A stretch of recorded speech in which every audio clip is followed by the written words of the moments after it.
Hey everyone, so if you're anything like me, you've spent a good amount of time and, let's be honest, probably a good amount of money trying to brew that perfect cup of coffee. You get the best single origin beans, you dial in the grinder just right, but what if I told you the single most important ingredient is probably the one you've been completely ignoring? Just look at this number for a second. 99%. And honestly, for a lot of coffee, it's even higher than that. This isn't just some tiny detail we're talking about. This is pretty much the entire drink. So that begs a pretty big question. I mean, really, what is this stuff that makes up almost everything in your mug?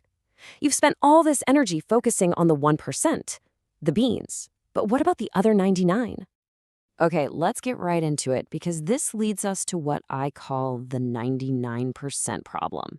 You know that feeling, right? That frustration when you do everything you're supposed to do.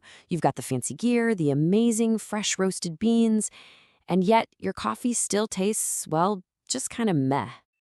And there it is. The big secret is water. Now, it's so easy to just think of water as a totally neutral liquid, just the vehicle that delivers the coffee flavor. But that's not right at all. Water is an active ingredient. It's full of minerals that are literally reaching in and pulling flavors out of the coffee grounds. It has the power to make your coffee sing or to completely ruin it. So if water is that important, how in the world do we get it right? Well, the good news is the pros have already done all the hard work for us.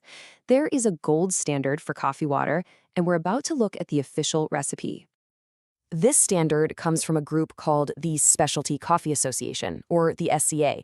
These are the people who set the bar for high-end coffee all over the world. We're talking from the farm all the way to the cafe. So when they put out a standard, you can bet it's backed by a ton of science and professional taste testing. And this right here is basically their cheat sheet for perfect coffee.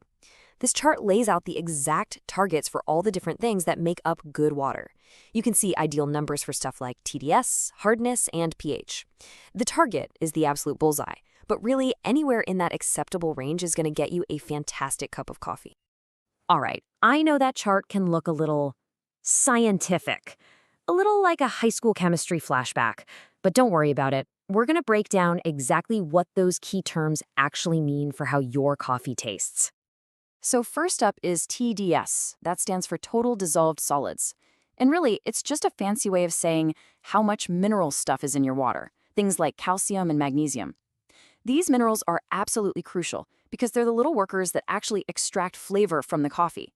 No minerals, almost no flavor. Now, let's zoom in a little on water hardness. This is talking specifically about two of those minerals, calcium and magnesium. These two are basically flavor magnets. They're fantastic at grabbing onto and pulling out all those bright, sweet, and fruity notes that we really love in a good coffee. But it's a balancing act. Too little, and your coffee is flat. Too much, and it gets bitter and chalky. And finally, there's the pH level. You probably remember this from science class. It's just that scale from acidic to alkaline. For coffee, what you're shooting for is water that is perfectly neutral, a 7.0 on the dot. This just makes sure the water itself isn't adding any weird flavors, like a sour taste if it's too acidic, or a bitter chalky taste if it's too alkaline. And this slide really shows you what happens in the real world when you get it wrong. It's a night and day difference. If your TDS is too low, not enough minerals, the water just can't pull out enough flavor. You get a weak, sour, and thin cup. But if the TDS is way too high, it rips out too much stuff, and you end up with something bitter, harsh, and honestly pretty gross. That sweet spot is right in the middle. Okay, so let's talk about how you can actually use this information. You don't have to just guess about what's in your water. You can become your own water expert with a really simple and kind of fun experiment at home. Here's all you have to do. First, just hop online and buy a TDS meter. They're super cheap. Second, start testing all the different water you have around you. Third, take your results and compare them to that SCA target, which is around 150. And fourth, this is the best part. Brew some coffee with a few of the different waters and taste them side by side. So what should you test? Start with the water right from your kitchen sink. Then try the water that comes out of a filter pitcher like a Brita. Next time you're at the store, grab a few different bottles. Get a spring water like Poland Spring, a purified water like Dasani or Aquafina, and maybe even a fancier mineral water like Fiji. You are going to be shocked at how different the readings are, and even more shocked at how much it changes the taste of your coffee. So here's the bottom line. By understanding your water and then choosing the right one, You're finally taking control of that other 99% of your cup. This isn't just some tiny adjustment. This is the final frontier for making amazing coffee at home. Think about it. You've already invested in the beans. Now it's time to give those beans the water they deserve. Seriously, mastering your water is the single biggest leap you can take to level up your coffee and unlock all of those incredible, complex flavors that are just waiting inside the beans. You know, Leonardo da Vinci said it centuries ago, water is the driving force of all nature. And that couldn't be more true for coffee. It's this powerful, mostly invisible force that's shaping the entire experience you have in the cup.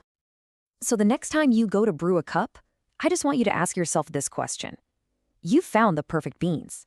They're sitting there on your counter, ready to go. But is your water ready for them?